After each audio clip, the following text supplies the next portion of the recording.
Shalom! Sejam muito bem-vindos. Sejam bem-vindos. Bom dia para aquele que não almoçou ainda. Boa tarde para aqueles que almoçaram. Shalom! Como vocês estão? Tudo bem? Hoje, antes de mais nada, já quero parabenizar as mamães que estão conectadas aí conosco. Feliz Dia das Mães.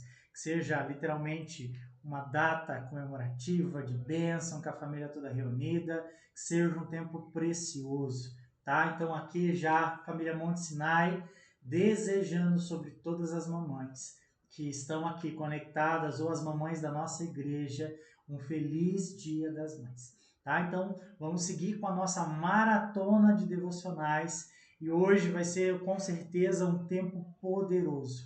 Provérbios capítulo 11, literalmente vem com muito conhecimento, com muita sabedoria do alto, para que nós tenhamos uma vida abençoada. Você quer ter uma vida abençoada? Então nós te convidamos todos os dias estarmos conectados aqui no canal da Monte Sinai às 12h30.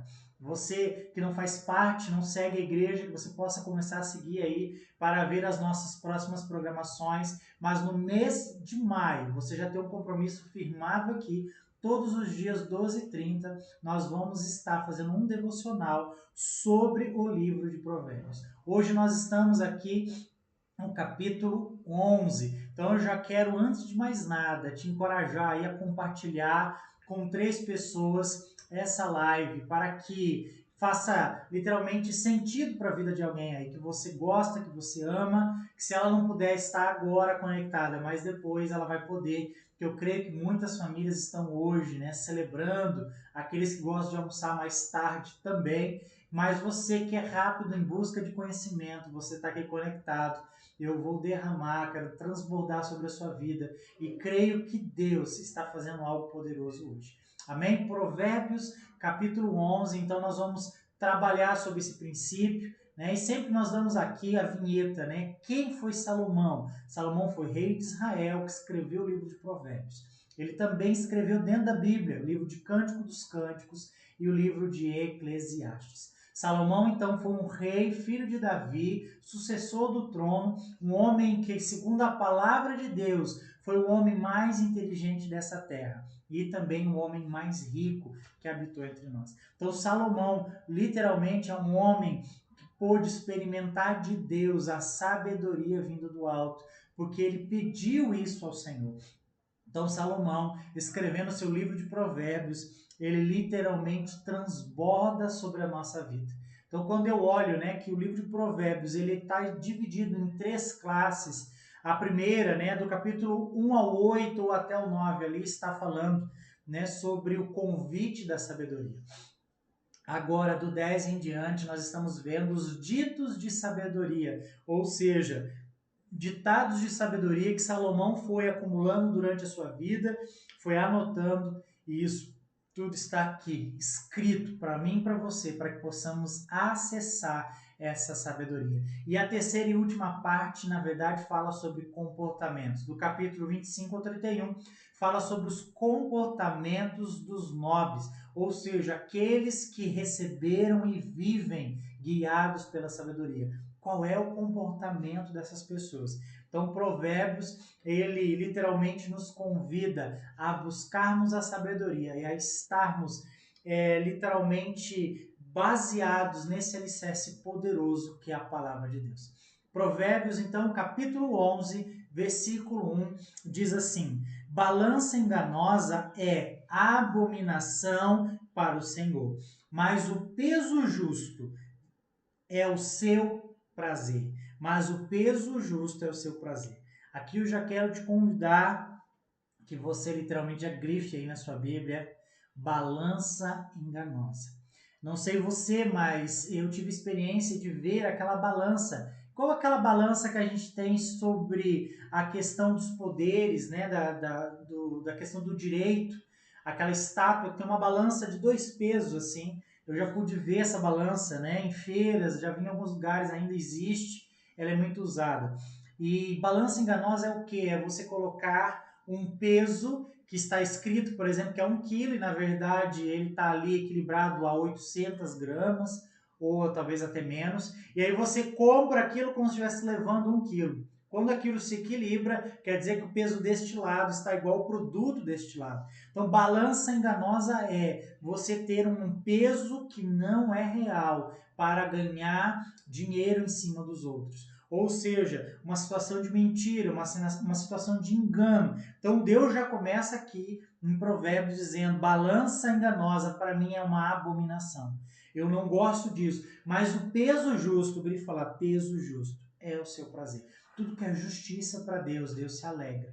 Ou seja, se é 1 quilo, que seja 1 quilo. Se é 10 quilos, que seja 10 quilos. Tudo precisa ser justo, tudo precisa ser honesto. Versículo 2 diz assim: vindo a soberba, virá também a afronta, mas com os humildes está a sabedoria. Ou com os prudentes está a sabedoria. Então, humildes aqui fala sobre prudência. Então, que nós possamos entender que Deus hoje está nos convocando a vivermos prudentes, com sabedoria. Ou seja, Provérbios, então, capítulo 11, ele está falando diretamente sobre relacionamentos, finanças, sua reputação e, sobretudo, o destino da sua vida. Então, Salomão está literalmente aqui nos convocando a refletirmos se os meus relacionamentos estão baseados em mentira, soberba, engano, ou se ele está baseado nas verdades e da justiça de Deus. Se as minhas finanças estão baseadas no engano do peso injusto, ou se a minha reputação está sendo literalmente colocada em xeque aqui, porque eu ando com afronta ou com soberba. Então eu preciso cuidar, porque tudo isso vai refletir no meu destino final. Então, honestidade nos negócios. Deus valoriza a integridade. Ele se importa com o modo como tratamos os outros. Então, se eu ando soberbo, virá sobre mim a afronta. Toda pessoa arrogante, soberba, que não sabe lidar com o outro, será afrontado por outra pessoa, provavelmente. Não só por Deus, mas no seu relacionamento ele vai receber muito mais afronta. Porque aquele que anda humilde, com sabedoria, com providência, ele literalmente sabe lidar com as pessoas e sabe se relacionar. Então Deus se importa com o modo que você trata as pessoas e também como você lida com as coisas aparentemente pequenas. Olha só, a integridade do sincero os encaminhará, mas a perversidade dos desleais os destruirá. Ou seja, o destino de quem é desleal será a destruição. O destino de quem é enganoso será a morte. Então Deus quer que na coisa mais pequena do seu dia a dia, que talvez seja, para alguém que faz uma venda, o seu peso e a sua medida, seja algo talvez muito pequeno, mas para Deus isso é grande. Então que você possa incluir nas suas rotinas o que pode ser talvez pequeno para você, mas é grande para te dar uma vida eterna. Então a integridade dos retos, os guia, mas na falsidade dos infiéis, a destruição. O versículo 3 em outra versão vai dizer isso. Então integridade, então uma vida guiada por princípios sólidos oferece para mim direção e segurança. E eu preciso buscar isso todos os dias na minha vida e na minha casa. Eu quero te convidar para ir direto para o versículo 11, diz assim: pela bênção dos retos exalta a cidade, mas pela boca dos ímpios é destruída. Olha só, pela bênção dos retos se exalta uma cidade. Ou seja, nós falamos aqui ontem que uma escolha individual vai refletir sobre um coletivo. Ou seja, a bênção dos retos, a pessoa que vive em retidão, a pessoa honesta, ela abençoa a sua cidade. Se ela consegue abençoar a sua cidade, imagina a sua casa, imagina a sua igreja, a sua família, aqueles que estão mais perto. Deus vai te abençoar porque você é reto, porque você é abençoador e você guarda princípios. Então, literalmente, Deus no versículo 11 está falando que a minha influência social gera justiça. E a justiça tem impacto coletivo. Tudo que eu faço que é bom, reto diante do Senhor, vai ter impacto coletivo. Então, uma comunidade é fortalecida por cidadãos justos. Nós podemos viver, sim, uma sociedade justa, uma sociedade honesta, mas isso precisa ser fortalecido na comunidade. Isso precisa ser literalmente, né, uma metanoia, mudança de mente e de comportamento. Quando eu mudo a minha vida, a minha perspectiva e começo a me ser dirigido pela sabedoria que vem de Deus, tudo pode ser mudado ao meu redor. Desde a minha comunidade, como a minha casa e a minha vida. Então, Deus nos encoraja hoje a sermos retos, porque isso gerará a bênção sobre todos, sobre a comunidade. Versículo 14, então, diz assim: não havendo sábia direção, o povo cai, mas na multidão de conselhos há segurança. Ou seja, não havendo direção sábia, o povo cai. Por quê? Quando não há sabedoria também sobre aqueles que lideram uma cidade, todos vão passar por prova. Ou seja, a escolha de um vai refletir sobre todos. E agora imagina se esse está sobre todos, ele tem um lugar de autoridade, de liderança. Todo líder que faz uma escolha má, toda a sua equipe vai penar junto. Toda a sua equipe vai sentir isso. Então imagina um homem ou uma mulher que guarda a sua casa, uma escolha ruim vai fazer que todos recebam a consequência. Filhos, todos que estão debaixo da sua tutela receberão a consequência. Então, por isso que Deus nos alerta: seja sábio, busque direção, busque conselhos. Então, imagina, havendo uma direção sábia, né? Não havendo uma direção sábia, o povo cai. Ou seja, todos caem, não vão ter firmeza, vão passar por aperto, vão passar por apuro, vão passar por dificuldades. Mas na multidão de conselheiros, não conselhos, há segurança. Ou seja, uma pessoa que ouve mais de uma orientação. Você, na sua vida e na sua jornada, você precisa ponderar quem você ouve, claro, mas você precisa buscar mais de uma orientação sobre o que você faz, sobre as suas escolhas. Por quê? Porque quando você ouve vários conselheiros, alguns vão dizer algo talvez para você não faça sentido, mas alguém vai falar e você vai sentir de Deus. É isso. Ou muitas vezes você vai ter até a mesma confirmação. Todos que estão vendo de fora vão dizer: sim, é isso que você deve fazer. Olha, vá por esse caminho. Então nós precisamos ter vários conselheiros. Pai, mãe, tio, irmão mais velho, pastor, líder de equipe, líder de ministério, não sei, ó. Só aqui eu já citei 5, 6 que você pode basear a sua vida, que você pode buscar. Por que a gente não pede? Porque a gente não quer ouvir, talvez, o não. E aí eu quero agir nas emoções. E Provérbio já disse: se você agir na emoção, você vai quebrar a sua cara. Então nós precisamos entender que há consequências sobre os meus atos. Por isso eu preciso buscar orientação de pessoas sábias, para que eu evite erros. Simplesmente não é porque as pessoas vão mandar em sua vida. Nós gostamos de não pedir conselho porque eu não quero que a pessoa escolha por mim, ou que a pessoa me induza, não, porque eu estou sendo mandado pelos outros. Não é isso. Mas quando alguém chega para mim e fala: pastor, eu já fiz isso. Ok? Eu não vou falar nada, não vou falar sim nem não. A pessoa já fez. Agora, quando ela chega e fala: pastor Robert, eu gostaria aqui de um conselho, estou numa dúvida. Faço isso ou faço isso? Aí a gente pode orar junto. Aí nós podemos avaliar o contexto. É necessário, é de Deus, é preciso, o que fazer. Mas aí nós vamos buscar conselhos. E muitas vezes já direcionei pessoas para dizer assim: ó, fala com fulano é formado em contabilidade, é mais velho do que eu, inclusive, tem muito mais sabedoria nessa área, ele domina a área financeira. Por que não falar? Olha, fala com fulano da igreja, ele é gerente de equipe, ele cuida de empresas, ele sabe direcionar esse fluxo de movimento. Então, muitas vezes eu posso até não saber todas as coisas, mas eu terei prudência no Senhor de ter o bom senso, que é a sabedoria, de dizer, fale com fulano, fale com fulana, fale com essa senhora, ela já é vó, ela sabe lidar com isso. Olha, essa mulher já é mãe, tem filhos adolescentes. Então, tudo isso nós podemos entender que o que você passa na sua casa, muitas vezes vai te dar respaldo para abençoar a vida de alguém, para que você seja comunicativo, assertivo e leve bênção para a família do outro.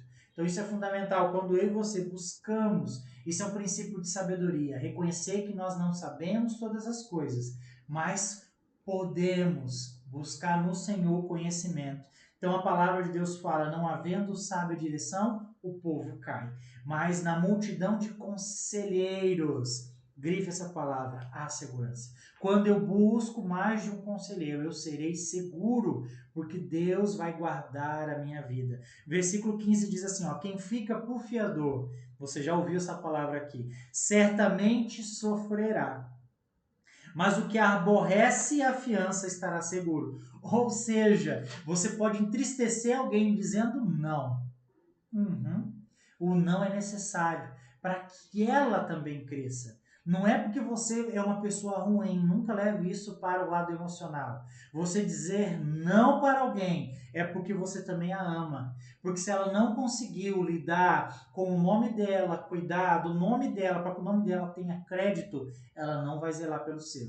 Então você vai levar ela a corrigir os seus atos. Primeiro, busque corrigir o seu nome, limpe seu nome. Aí sim você vai ter crédito para fazer uma nova compra. Ou seja, é melhor você não ficar por fiador, porque isso vai trazer consequências sobre a sua vida. E é melhor você aborrecer quem te pede isso, do que você sofrer porque você vai ter que pagar uma dívida que você não construiu. Ou talvez você vai ter que lidar com o seu nome sendo desonrado por algo que você não fez, por algo que você não merecia. Então a palavra de Deus nos encoraja novamente aqui. Cuidado em ser fiador. Já vi muitos casos de o irmão emprestar o nome do irmão, um filho emprestar o nome da mãe e isso não ser solucionado. Ou seja, a pessoa já estava com o nome sujo, sujou agora da família inteira. E aí fica-se aquele climão na casa, né, onde um fica olhando para o outro, mas você tem que perdoar, você é minha mãe, você tem que perdoar minha dívida, você é meu irmão. Então se você fez um compromisso que você possa honrar. Pastor, eu ainda estou sem condições, então vamos buscar isso, que você possa pedir não só perdão, mas que você possa resolver isso o quanto antes.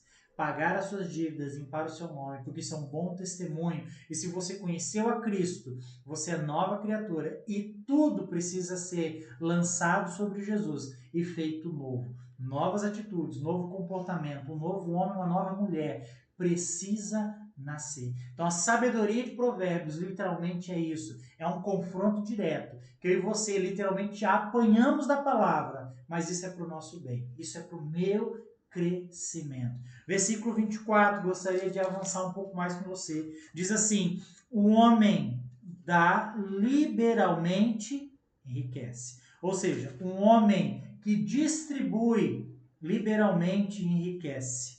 O outro retém mais do que é justo e empobrece. Aqui nós vamos ter algumas verdades. Viver generosamente. Talvez você já entrou ali na nossa igreja e viu, né, os nossos valores, que são comportamentos da nossa igreja. E um deles fala sobre viver generosamente.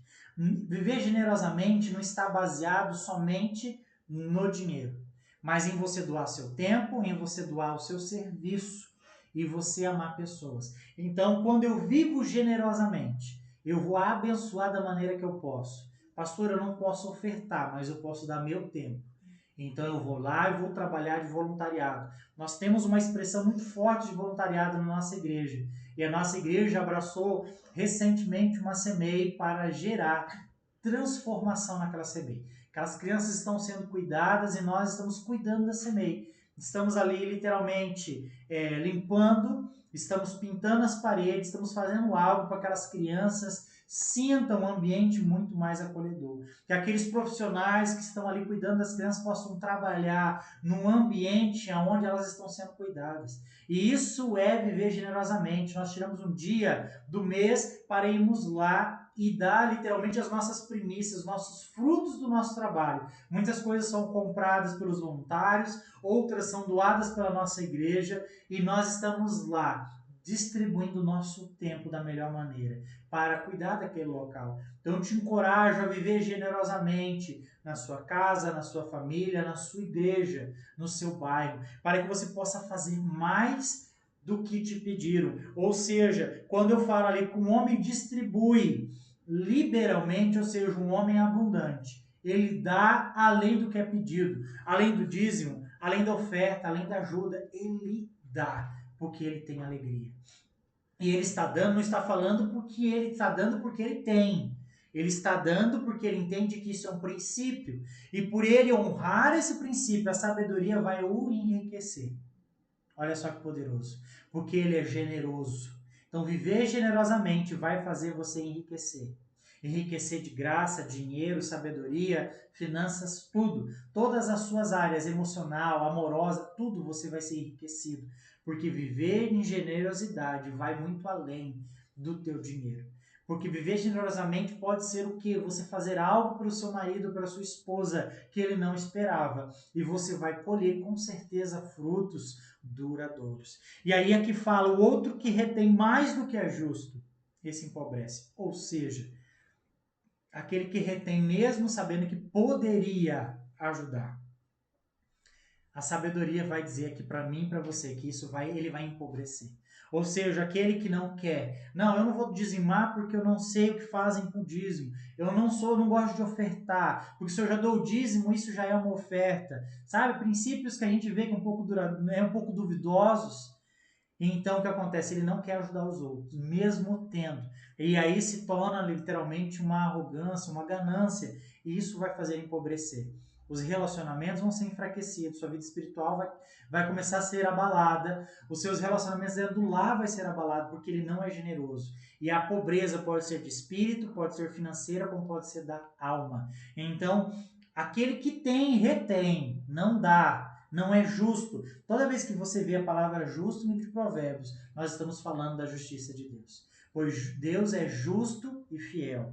Né? Isso é a declaração da palavra de Deus sobre Deus. Então Deus é justo, Deus é justiça. Então ele deveria dar o que é justo. Ou seja, se eu tenho condições, eu preciso cuidar de órfãos e viúvas. Esse é o nosso evangelho. Então se eu não cuido, se eu não gero sobre isso, eu vou empobrecer. Pois a alma generosa prosperará. 25. O que regar também será regado. Ou seja, se eu planto, se eu ministro sobre a vida de alguém, eu vou colher isso. Isso é a lei do plantio e da colheita. Então, se eu estou sendo generoso, eu vou ser próspero. Se eu estou literalmente abençoando, eu serei abençoado. E 26. Ao que retém o trigo, o povo o amaldiçoará. Mas bênção haverá sobre a cabeça do que se dispõe a vendê-lo. Olha só, não está falando de dar, não está falando de ofertar, está falando de venda ao preço justo, ou seja, ele tem trigo, ele tem um celeiro cheio, e as pessoas estão querendo plantar para trabalhar. Ela não está pedindo para comer trigo, ela está pedindo para plantar. Então ela vai comprar para que ela também possa multiplicar no seu lar. Ou seja, e aquele que é ganancioso, não, só eu vou ter trigo nessa região para plantar. Quem quiser que vá muito longe buscar, esse não será abençoado, pois o povo irá o amaldiçoar. Então a palavra das pessoas serão sempre de maldição sobre aquela pessoa, porque ela é rancorosa, porque ela é enganadora. Então Deus está nos dizendo aqui hoje, aquele que tem e retém é amaldiçoado, mas aquele que tem e sabe vendê-lo será abençoado, porque sempre haverá sobre ele bênção sobre a sua cabeça, ele vai ser sempre honrado. Ou seja, eu preciso entender que quem busca o bem encontra favor. Toda vez que você buscar o bem, que você quer viver generosidade, você vai estar recebendo o favor de Deus sobre a sua vida. Então não devemos acumular de modo egoísta. Então eu preciso literalmente cuidar que o Senhor, seja alguém que me abençoe. Então, buscar o bem, eu vou sempre encontrar o favor de Deus e das pessoas. 28. Aquele que confia nas suas riquezas cairá, mas o justo reverdecerão como a folhagem. Não sei você, mas a árvore aqui de casa, ela está caindo as folhas estão ficando secas, porque o inverno está chegando, é um sinal de uma mudança de estação. Mas eu sei que quando a primavera chegar, aquelas folhas vão estar verdes. Então ela passa um período em que ela fica seca, ela cai, mas haverá um período que elas estarão verdes de novo. Então aquele que confia na sua riqueza vai cair. Ou seja, aquele que confia no seu próprio dinheiro vai cair, mas aquele que confia no Senhor, aquele que é justo, vai ter as suas folhagens verdes novamente. Passam os ciclos, mas as folhas sempre estarão verdes novamente. O seu relacionamento estará justificado, será verde novamente. Sabe? O seu casamento será verde novamente. Passará por dias em que as folhas podem cair, mas haverá sempre o renovo que vem de Deus, porque você é justo, porque você busca viver os princípios de Deus. Então, a palavra de Deus vai dizer assim: o fruto do justo é a árvore de vida, e o que ganha almas é sábio. Se o justo é punido na terra, quanto mais o ímpio e o pecador. Olha só, a justiça de Deus também cai sobre o sábio, cai também sobre aquele que é justo, pois todos nós seremos provados de nossas obras. Todos nós vamos passar por esse lugar de aprovação. Mas se eu tenho uma vida difícil, ou seja, as folhas vão cair na estação do inverno sobre a minha vida, pois todos passam isso, o sábio e o ímpio. Porém, aqueles que vão ser punidos serão o ímpio e o pecador. Então eu preciso guardar a minha casa e a minha família e entender que os dias podem passar, mas eu preciso buscar justiça e retidão na minha caminhada, porque isso repetidamente será exaltado como um caminho de vida, segurança e favor de Deus. Então a generosidade precisa prevalecer sobre a ganância, pois os generosos prosperam e os egoístas colhem escassez. Consequências, né, da mentira e do orgulho. Então eu preciso entender que o orgulho precede a queda. A mentira destrói reputação e relacionamentos. Eu vou repetir. O orgulho precede a queda, mas a mentira destrói reputações e relacionamentos. A sabedoria, então, ela é algo coletivo. Porque quando eu busco tomar decisões com base em conselhos sábios, isso vai trazer sobre a minha vida segurança. Então, o conselho, a sabedoria tem que ser sempre coletiva, porque isso vai fazer eu tomar decisões com base nesses conselhos, isso vai me trazer segurança. Então, hoje, né, eu quero direcionar você na sua vida pessoal. Como você tem cultivado a integridade em todos os aspectos? Você tem sido uma pessoa que retém as bênçãos? Você tem sido uma pessoa que vive generosamente? Na sua família, você tem ensinado e praticado honestidade? Com seus filhos, você já tem ensinado os princípios da palavra de Deus? Como você tem aplicado isso na sua vida? No trabalho, você tem sido justo nas negociações? Ou seja, o mesmo peso, a mesma medida? Você tem evitado enganos para ganhar vantagens indevidas? Então, que você possa hoje cuidar para que na sua vida, no seu trabalho, nada que seja às escuras seja algo pautado na sua vida. E na sua igreja, né? Agir com generosidade, buscar o bem coletivo. Você tem feito isso? Você tem sido generoso na sua comunidade? Como você tem vivido os seus dias? Essa é a chamada de Deus para nós hoje. Que nós possamos aplicar isso na nossa vida pessoal, na nossa vida familiar, no nosso relacionamento, no nosso trabalho e na vida da comunidade, da igreja. Que você possa entender que a prática da sabedoria vai fazer que eu viva generosamente. Então hoje eu quero orar sobre sua vida, orar sobre a vida das mamães que estão aqui conectadas conosco e que nós possamos ter um domingo abençoado. Vamos orar? Pai, em nome de Jesus, nós te glorificamos, Senhor, por tudo que o Senhor tem transbordado sobre nós. E hoje, Pai, eu quero pedir em especial sobre essas mamães que estão aqui, Pai, que elas sejam mulheres valorosas, mulheres sábias, mulheres virtuosas, que a coroa do seu marido, que a coroa de Cristo está sobre elas. Pai, em nome de Jesus, que o Senhor possa abençoar a cada mãe aqui hoje, abençoar, Pai, as suas casas, a sua mesa, que o Senhor possa transbordar de recursos e de presença do Senhor. Também oro, Pai, sobre os seus filhos que buscam a sabedoria, Pai, que esse conhecimento, Pai, seja algo prático na vida deles e que eles possam, dia após dia, crescer em sabedoria e presença do alto. Pai, que a vida deles seja abençoada, porque eles estão buscando um princípio eterno, que é a sabedoria que vem do alto. Pai, abençoa os seus filhos. Nós queremos declarar um domingo abençoado, próspero, generoso e cheio da tua presença sobre cada um que está aqui e sobre quem está assistindo essa live posteriormente. Pois assim, Pai, nós te louvamos e oramos no nome santo de Jesus. Amém.